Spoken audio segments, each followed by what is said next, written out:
আপনারা দেখেছেন ডাকসু কার্যকর হওয়ার পর থেকে আমরা কিন্তু ক্যাম্পাস এরিয়াতে যে সমস্ত অবৈধ দোকান, যাদের কোনো অনুমোদন নেই এবং যাদের উপরে ভর করে ক্যাম্পাসে মানুষের বিস্তার ঘটতেছে, তো তাদের বিরুদ্ধে আমরা অ্যাকশন নিয়েছি।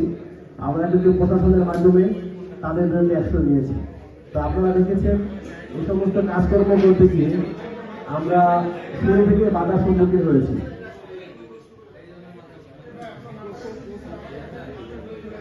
অবৈধ অনুমোদনবিহীন দোকানের বিরুদ্ধে ব্যবস্থা নিতে গিয়ে আমরা শুরু থেকে বাধার সম্মুখীন হয়েছি।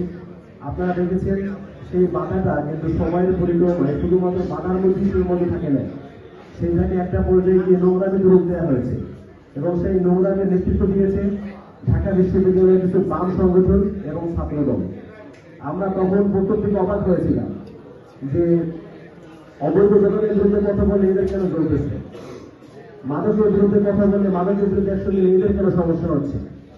আমাদের সেই কৌতূহল, সেই অদ্ভুত যে অনুভূতি, সেই জায়গা থেকে আমরা অনুসন্ধান শুরু করলাম যে আসলে কেন এই সমস্যা। তো সেই জায়গা থেকে আমরা একটু ঘাটাঘাটি করছি, যেগুলো দেখতে পেয়েছি সেগুলো আসলে দেখার জন্য আমরা প্রস্তুত ছিলাম না। আমরা দেখতে পেয়েছি এই ঢাকা বিশ্ববিদ্যালয়ে চাঁদাবাজির রমরমা একটা অবস্থা তৈরি হয়েছে। তো যখন আমরা এই সমস্ত দোকানগুলো যেগুলো অনুমোদন নেই তাদের বিরুদ্ধে ব্যবস্থা নেওয়া শুরু করলাম, তখন এই সমস্ত চাঁদাবাজ যারা রয়েছে তাদের চাঁদার কাজের সমস্যা হওয়ার কারণেই মূলত তারা আমাদের বিরুদ্ধে সোচ্চার হয়েছিল, যেটা পরবর্তীতে প্রমাণিত হয়েছে। তো সেই জায়গা থেকে আমরা তখন থেকে বেশ কিছু প্রমাণ সংগ্রহ করেছি, কিভাবে চাঁদাবাজি হয়, কিভাবে মাদকের বিস্তার হয়। আমাদের আসলে দুঃখ লাগে যে আপনারা জানেন সারা দেশে ইতিমধ্যেই বিএনপি, যুবদল, ছাত্রদল তারা সারা দেশে নিজেদেরকে ইতিমধ্যেই চাঁদাবাজ বলে প্রতিষ্ঠিত করে ফেলেছে। যদি কেউ কখনো বলে চাঁদাবাজ, তাহলে অটোমেটিকলি তাদের দিকে দৃষ্টি চলে যায়।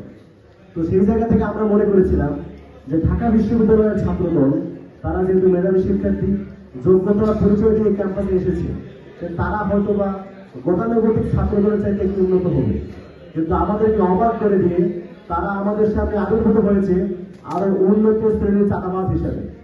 এটা আমাদের জন্য লজ্জাজনক।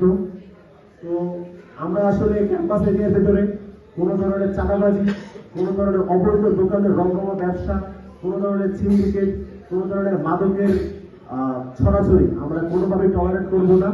তো সেই প্রত্যাশা থেকে, সেই আশাবাদ থেকে আমরা বেশ কিছু প্রমাণ সংগ্রহ করেছি যে কারা আসলে সমস্ত অবৈধ দোকানগুলোকে অনুমোদন দেওয়ার নাম করে চাঁদা সংগ্রহ করছে। তো আমাদের সেই দীর্ঘ যে সংগ্রহ, সেই সংগ্রহ আমরা আজকে আপনার সামনে উপস্থাপন করব। এর মধ্যে আমি আমাদের ফুল ডকুমেন্টারি এবং সেই সংশ্লিষ্ট কথাবার্তা নিয়ে আসার জন্য অনুরোধ করছি ডাকসুর কার্যনির্বাহী সদস্য সর্বমিত্র চাকমাকে।